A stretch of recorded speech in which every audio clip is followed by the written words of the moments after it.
This is the top 100 Bible verses pulled from over 1 billion search results. I'm doing a scripture reading, and I promise I'm not actively trying to take any of you off in the process, really. Romans 8:28 is a verse in a somewhat contentious chapter, which we'll read as it has some challenging topics in it. Lots of very quotable verses, literary ideas, and cultural cues to cite, so let's get right to it. You might find interesting to get to verse 28, we actually have to read all the way back to verse 18 to get some more context. I consider that our present sufferings are not worth comparing with the glory that will be revealed in us, for the creation waits in eager expectation for the children of God to be revealed.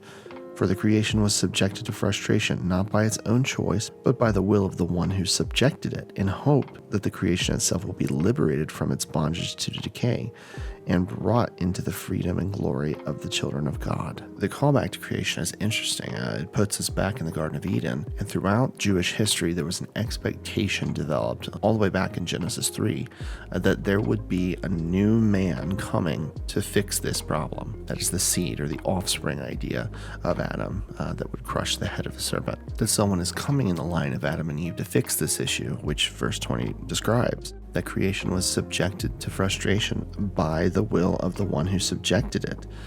That's the enemy. And now that's not the only allusion in this verse to this idea. You actually see it in several places. The children of God,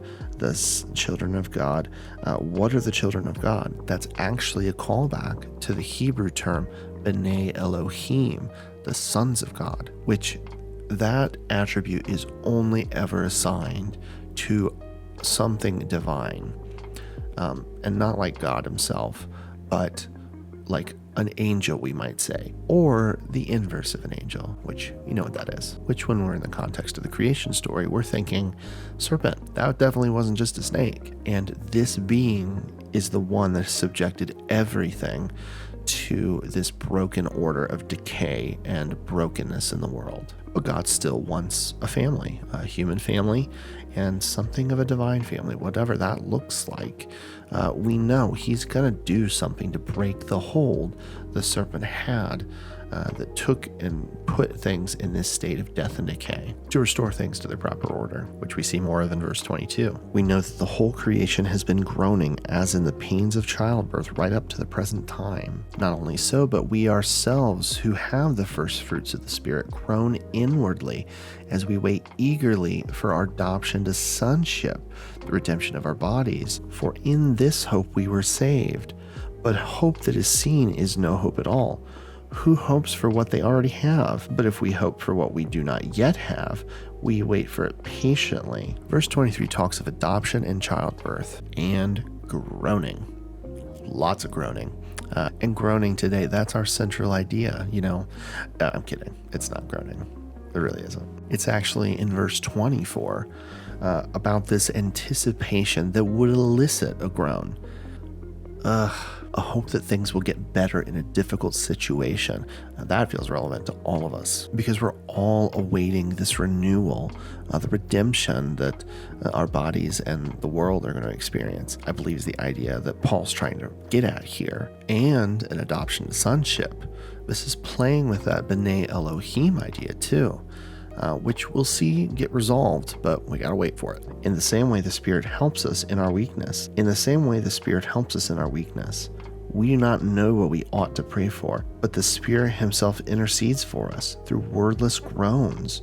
And he who searches our hearts knows the mind and the Spirit, because the Spirit intercedes for God's people in accordance with the will of God. Time for more groaning. Verse 26, which a famous verse as well, is really talking about this intercessory nature. The groaning the Spirit itself is helping us work through. This actually parallels verse 23 in the sentence structure, which all shakes out to, as we're awaiting our upgrade, the adoption and redemption like Christ experienced. Even if we don't know how to pray, pray. Because the Spirit is acting in the same way with our words as our bodies will become heavenly ones. It's the same translation. It's how the translation of things would work in an already but not yet kingdom. All right. And verse 28, we made it. And we know that in all things God works for the good of those who love him, who have been called according to his purpose. For those God foreknew, he also predestined to be conformed to the image of his Son, that he might be firstborn among many brothers and sisters.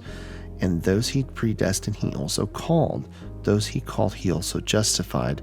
Those he justified, he also glorified. And yes, you should read all the way to verse 30 here. But how does this read for you now in light of a larger portion of the context? All things being worked for the good, you might think, well, the good creation, this good adoption and rebirth into God's family, the way the Spirit is helping tie us to God in our broken, dying flesh. All the pieces are here. God's addressed every precondition and has the ability beyond this point to use you for his purposes. The world's not perfect, but the God who created it is working on your behalf to do the work of helping recreate it, because this is all a part of his new creation. He's planned for this for a long time, for you to be able to be ready to take the image of his Son, which other sons of God didn't do. They rebelled. They mucked up the story and tried to overthrow humanity who God had put in place. But what did God do? He made space by now adopting humanity as the new sons of God. You heard right.